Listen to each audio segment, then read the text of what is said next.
என்னய்யா ஏதோ கையில் பிடிங்கி பற்றி இன்ட்ரெஸ்ட்டாக பார்த்துருக்கிறீங்க?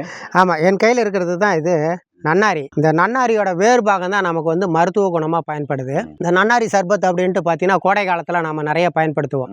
அப்படிப்பட்ட அந்த மருத்துவ குணம் உள்ளது தான் இந்த நன்னாரி கொடி அப்படின்றது. ரொம்ப நறுமணம் மிக்கது, அதனால் வந்து இதை குடிக்கிறதுக்கே வந்து ரொம்ப டேஸ்ட்டாக சுவையாக இருக்கும். அப்படிப்பட்ட ஒரு சிறப்பான மூலிகை தான் வந்து இந்த நன்னாரி அப்படின்றது.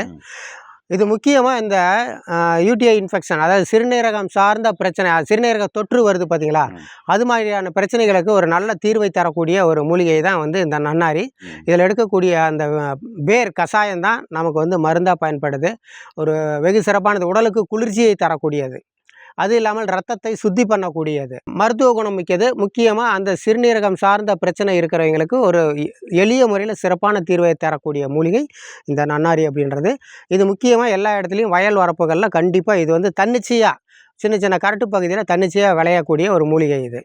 ஐயா, மக்களுக்கு தேவையான நன்னாரி மூலிகையிலேருந்து அற்புதமான தகவல் சொல்லியிருக்கீங்க. நன்றிங்க. நன்றி.